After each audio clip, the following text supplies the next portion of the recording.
Dark spots किसी को भी हो सकते हैं, बट क्या सही डार्क स्पॉट्स की ट्रीटमेंट है, क्या कॉजेज़ हैं डार्क स्पॉट्स को हम कैसे कम कर सकते हैं, क्या बेस्ट क्रीम्स है डार्क स्पॉट्स के लिए, और कितना टाइम लेते हैं डार्क स्पॉट्स रिड्यूस होने में या ख़त्म होने में, ये सारी चीज़ें हम डिस्कस करेंगे इस वीडियो में। और ये सारे टाइम स्टैम्प्स मैंने डिस्क्रिप्शन बॉक्स में मेंशन किए हैं। हाय, मैं जोली स्किन क्लिनिक से डर्मेटोलॉजिस्ट डॉक्टर निरुपमा, और मैंने बहुत सारे वीडियोस बनाए हैं इस चैनल में स्किन केयर और हेयर केयर से रिलेटेड। आप हमारे चैनल को सब्सक्राइब कर सकते हैं और बेल आइकन को प्रेस कर सकते हैं ताकि आपको नोटिफिकेशन मिलता रहे नए नए वीडियोस के बारे में। डार्क स्पॉट्स क्यों होते हैं? ये बहुत सारी रीजंस की वजह से होते हैं, और हमें रीज़न जानना इसलिए ज़रूरी है ताकि हम इसकी ट्रीटमेंट अच्छे से समझ सके और आगे जाके हमें और ज़्यादा डार्क स्पॉट्स ना हों। डार्क स्पॉट्स होने के बहुत सारे रीजंस होते हैं। कुछ कॉमन रीजंस है एक्सेस सन एक्सपोजर। अगर हम सन में एक्सपोज्ड हों और हम सनस्क्रीन, अम्ब्रेला, हैट, कैप ना पहने तो उसकी वजह से भी हमें डार्क स्पॉट्स हो सकते हैं। कुछ पेशेंट्स में पिंपल्स होने के बाद पोस्ट इन्फ्लेमेटरी हाइपरपिगमेंटेशन देखा गया है, जिसे हम डार्क स्पॉट्स कहते हैं। और कई बार एक्जिमा और सोराइसिस के बाद भी ये डार्क स्पॉट्स हो सकते हैं। अगर किसी को इंजरी या फिर कोई भी वूंड हुआ है उसके बाद भी हल्का सा डार्क स्पॉट्स रह सकता है। साथ ही साथ अगर कभी किसी को एलर्जी होती है फेस पे या फिर इरिटेंट डर्मेटाइटिस होता है उसके बाद भी डार्क स्पॉट्स हो सकते हैं। कई बार लिवर डिजीज़ की वजह से भी डार्क स्पॉट्स देखे गए हैं। फीमेल्स में प्रेगनेंसी के टाइम और कई बार हार्मोनल चेंजेस की वजह से भी डार्क स्पॉट्स देखे जा सकते हैं। कुछ मेडिकेशन और डायबिटीज़ की वजह से भी डार्क स्पॉट्स हो सकते हैं। अगर हमें डार्क स्पॉट्स हो गए हैं, पिगमेंटेड स्पॉट्स हो गए हैं, तो हम इन डार्क स्पॉट्स को कैसे कम करें? अगर हमारी स्किन में कुछ जगह पे मेलानिन पिगमेंट ज़्यादा हो जाए तो हमें डार्क स्पॉट हो सकते हैं। हमारी स्किन में बहुत सारे छोटे छोटे सेल्स होते हैं। मान लीजिए एक वॉल है, वॉल में बहुत सारे ब्रिक्स हो सकते हैं। इसमें एक स्पेशल टाइप ऑफ सेल होता है जिसे हम बोलते हैं मेलानोसाइट। ये हमारी स्किन पे मेलानिन पिगमेंट बनाता है। ये मेलानिन पिगमेंट अल्टीमेटली पिगमेंटेशन या डार्क स्पॉट्स करती है। अगर सन एक्सपोजर बहुत ज़्यादा हो या फिर कुछ हार्मोनल चेंजेस हों, इन्फ्लेमेशन हो या फिर ऑक्सीडेटिव स्ट्रेस हो, उसकी वजह से जो मेलानोसाइट्स हैं वो ज़्यादा मेलानिन बनाने लग जाते हैं, जिसकी वजह से डार्क स्पॉट हो जाता है। डार्क स्पॉट्स को ट्रीट करने के लिए सबसे पहले तो हमें उसके कॉज को हटाना रहेगा, और 3 इंपॉर्टेंट वे से हम डार्क स्पॉट्स को कम कर सकते हैं। एक तो जो एक्सेस सन एक्सपोजर हो रहा है जिसकी वजह से मेलानिन प्रोडक्शन बढ़ रहा है, उसे कम कर सकते हैं। मेलानिन प्रोडक्शन को कम कर सकते हैं और ऊपर की स्किन को एक्सफोलिएट कर सकते हैं ताकि जो सेल्स जिनमें एक्सेस मेलानिन है वो धीरे धीरे धीरे करके शेड ऑफ हो जाए और डार्क स्पॉट्स कम हो जाए। सन एक्सपोजर हम कम कर सकते हैं हैट्स पहन के या फिर अम्ब्रेला यूज़ करके। साथ ही साथ सनस्क्रीन यूज़ कर सकते हैं SPF 30 या उससे ज़्यादा, और रेगुलरली रीअप्लाई कर सकते हैं ताकि सन एक्सपोजर से जो पिगमेंटेशन हो रहा है वो रिड्यूस हो जाए। मेलानिन कम कर सकते हैं हम कुछ क्रीम्स लगा के, कुछ सेरम्स आते हैं वो यूज़ कर सकते हैं। साथ ही साथ अगर बहुत ज़्यादा डार्क स्पॉट हैं तो हम कई बार लेज़र्स भी यूज़ करते हैं। एक्सफोलिएट कर सकते हैं हम अपनी स्किन को कुछ केमिकल पील से, माइक्रोडर्म अब्रेजन से, और बहुत से डिवाइसेस आते हैं जिससे हम कर सकते हैं। हम इस वीडियो में ज़्यादातर बात करेंगे क्रीम्स और सेरम से जो आप घर पे लगा सकते हैं। अब हम बात करेंगे कुछ क्रीम्स या कुछ इंग्रेडिएंट्स के बारे में जो कि डार्क स्पॉट्स को लाइटन करते हैं। काफ़ी टाइम से इंग्रेडिएंट्स यूज़ किए जा रहे हैं डार्क स्पॉट्स रिडक्शन क्रीम्स में, और बहुत सारी रिसर्च की गई है इन इंग्रेडिएंट्स के ऊपर जो कि प्रूव करती हैं कि ये डार्क स्पॉट्स को लाइटन करते हैं। मैंने कुछ क्रीम्स और सेरम्स मेंशन किए हैं डिस्क्रिप्शन बॉक्स में, और ये आप ले सकते हो मार्केट से या ऑनलाइन भी ले सकते हो आप। पर आपको ये चीज़ जानना ज़रूरी है कि अगर आपके डार्क स्पॉट्स बहुत टाइम से हैं या बहुत ज़्यादा डार्क हैं, बहुत ज़्यादा पिगमेंटेशन है उस एरिया में, तो कई बार ये क्रीम्स इफ़ेक्टिव नहीं होती। आपको इन्हीं इंग्रेडिएंट्स का, इन्हीं क्रीम्स का स्ट्रॉन्गर वर्जन चाहिए रहता है जो यूजुअली आपके डर्मेटोलॉजिस्ट प्रिस्क्राइब करते हैं। तो आपको अपनी डॉक्टर की सलाह के बाद ही स्ट्रॉन्ग क्रीम्स जो होती हैं वो यूज़ करनी चाहिए। विटामिन सी काफ़ी पॉपुलर इंग्रेडिएंट है डार्क स्पॉट्स को लाइटन करने के लिए। ये काफ़ी अच्छा एंटीऑक्सीडेंट है, एंटी एजिंग इंग्रेडिएंट है।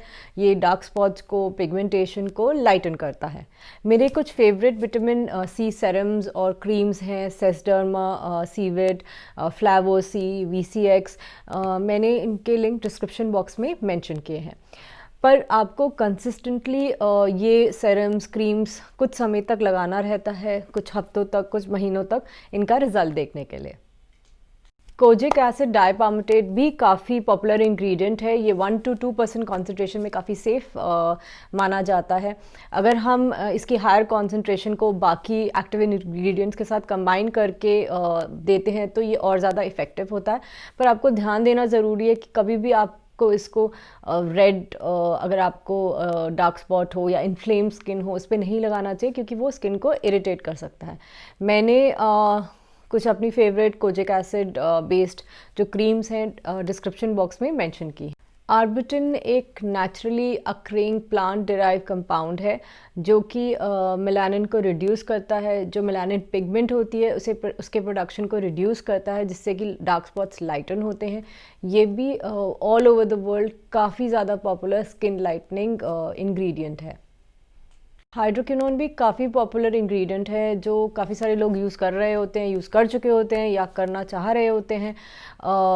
ये नॉर्मली स्किन लाइट, मेलालाइट, मेलास के नाम से काफ़ी पॉपुलर हैं। बहुत ज़्यादा एक्सपेंसिव नहीं है, बट इसे आपको अपने आप से यूज़ नहीं करना चाहिए, क्योंकि जब आप शुरू में से यूज़ करते हो तो आपकी स्किन बहुत ज़्यादा बेटर हो जाती है, आपकी स्किन लाइटन हो जाती है। बट जैसे जैसे आप इसे यूज़ करते रहते हो, क्योंकि इनमें कई बार स्टेरॉइड्स मिक्स होते हैं, तो आपकी स्किन और ज़्यादा डार्क हो जाती है, सेंसिटिव हो जाती है। आप धूप में जाते हो तो बहुत ज़्यादा रेडनेस हो जाती है, इरिटेशन हो जाती है, सेंसिटिविटी बहुत ज़्यादा बढ़ जाती है।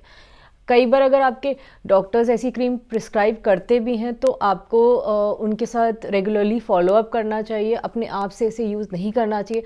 साथ ही साथ अपने फ्रेंड्स को भी नहीं ऐसे रिकमेंड करना चाहिए इन्हें यूज़ करने के लिए, क्योंकि बहुत ज़्यादा एक्सेसिव यूज़ से हमारी स्किन ख़राब हो सकती है, बहुत ज़्यादा सेंसिटिव हो सकती है। इसलिए मैं एडवाइस करूँगी कि अगर आपको ऐसी क्रीम्स यूज़ करनी हो या आपके डॉक्टर आपको ऐसी क्रीम्स सजेस्ट करें तो ज़रूर उनके साथ फॉलोअप करें और सही वे से इसे अप्लाई करें। अपने आप से इन क्रीम्स को आप मत यूज़ करें।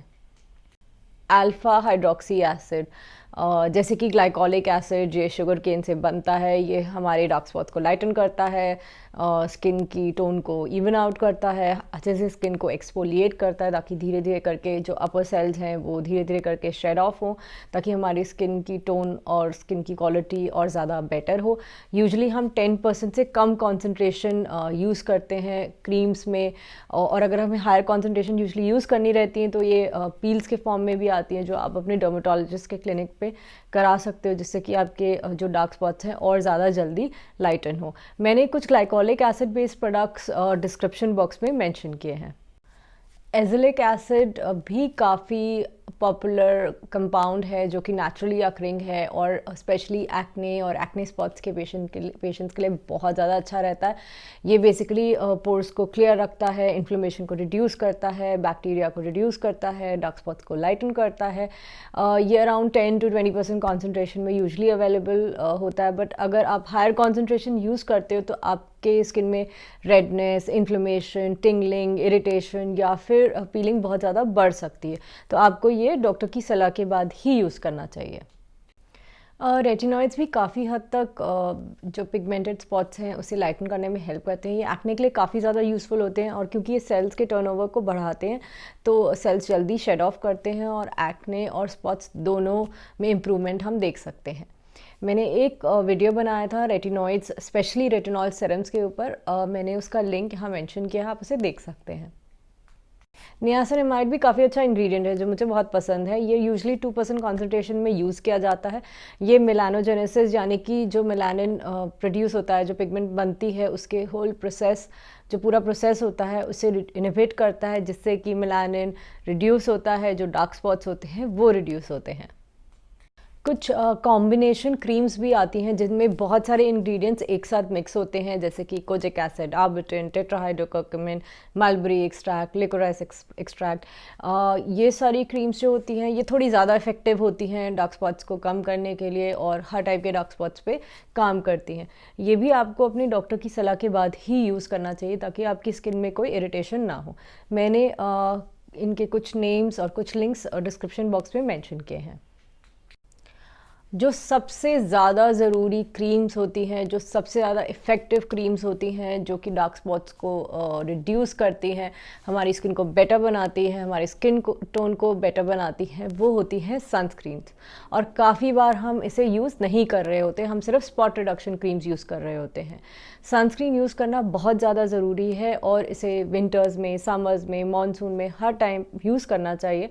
अगर हम घर के अंदर हैं या घर के बाहर हैं, या हमारा एक्सपोजर, डायरेक्ट एक्सपोजर सन से हो रहा है या नहीं, हमें रोज़ सुबह सनस्क्रीन अप्लाई ज़रूर करनी चाहिए। अगर हमारा सन एक्सपोजर बहुत ज़्यादा है तो एवरी 2 to 3 आवरली हमें सनस्क्रीन का इस्तेमाल करना चाहिए।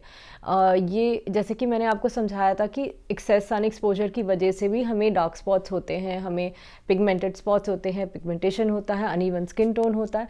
तो हमें सनस्क्रीन डेफिनेटली यूज़ करनी चाहिए। मैंने अपने कुछ फेवरेट सनस्क्रीन्स डिस्क्रिप्शन बॉक्स में मेंशन किए हैं। हर टाइप की स्किन के लिए different type of sunscreen use करनी चाहिए हमें। जैसे अगर कॉम्बिनेशन स्किन है, ऑयली स्किन है, या फिर बहुत ज़्यादा ड्राई स्किन है, हमें उसके अकॉर्डिंग सनस्क्रीन यूज़ करनी चाहिए। और कई बार हमें समर्स में थोड़ी डिफरेंट सनस्क्रीन्स यूज़ करनी पड़ती है, विंटर्स में थोड़ी डिफरेंट सनस्क्रीन्स यूज़ करनी पड़ती है। इसके बारे में हम पूरा एक वीडियो बनाएंगे ताकि आप चूज़ कर सको कि आपकी स्किन के लिए सबसे अच्छी सनस्क्रीन कौन सी रहेगी। ये सारी क्रीम्स बहुत ज़्यादा इफ़ेक्टिव हैं डार्क स्पॉट्स को रिड्यूस करने के लिए। बट अगर ये क्रीम्स आप ऑलरेडी यूज़ कर चुके हो या आपने पास में की है और आपको इतना ज़्यादा इफ़ेक्ट नहीं मिला इनसे, तो आपको अपने डर्मेटोलॉजिस्ट से मिलना चाहिए ताकि वो आपको इनकी हायर कॉन्सेंट्रेशन वाली जो क्रीम्स हैं वो प्रिस्क्राइब कर सकें।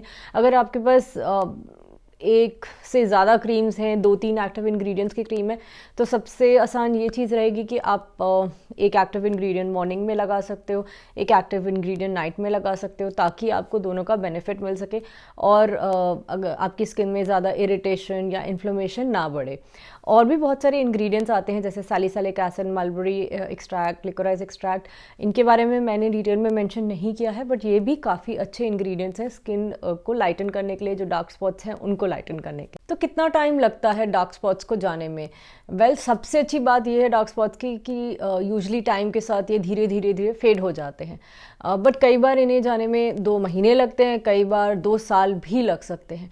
और ये डिपेंड करता है कि आपको जो एक्ने हुआ था या कोई भी स्किन लीजन हुआ था जिसकी वजह से डार्क स्पॉट हुआ है, वो उसमें कितनी इन्फ्लेमेशन थी, कितनी ज़्यादा रेडनेस, सूजिश थी, और दूसरी बात यह कि वो कितना डार्क है, वो कितना बड़ा स्पॉट है, उस पर भी डिपेंड करता है। और अगर आपने उसे पिक किया है या उस एरिया को स्क्रैच किया है तो उसकी वजह से भी इन्फ्लेमेशन बढ़ सकती है और डार्क स्पॉट्स और ज़्यादा डार्क हो सकते हैं। कई बार क्रीम्स के यूज़ से भी डार्क स्पॉट्स नहीं जाते, नहीं लाइटन होते। उस केस में हमें कुछ ट्रीटमेंट्स करनी रहती हैं डार्क स्पॉट्स को रिड्यूस करने के लिए। कुछ इफ़ेक्टिव ट्रीटमेंट्स जो हम क्लिनिक में करते हैं वो हैं केमिकल पील्स, माइक्रोडर्माब्रेशन, डर्माफ्रैक, और कई टाइप के लेजर्स भी हम यूज़ करते हैं डार्क स्पॉट्स को रिड्यूस करने के लिए। इन सब ट्रीटमेंट ऑप्शंस के बारे में मैं डिटेल में मेंशन करूँगी आगे कुछ जो हम वीडियोस बनाने वाले हैं उनमें। आई होप आपको समझ आया हो कि डार्क स्पॉट्स के क्या ट्रीटमेंट्स हैं, क्या क्रीम्स यूज़ की जा सकती हैं, कैसे हम इसे रिड्यूस कर सकते हैं। अगर आपको ये वीडियो अच्छा लगा प्लीज़ आप लाइक बटन को प्रेस कर सकते हैं, साथ ही साथ हमारे चैनल को सब्सक्राइब कर सकते हैं ताकि आपको नोटिफिकेशन मिलता रहे नए नए ऐसे वीडियोज़ के बारे में। Thank you for watching.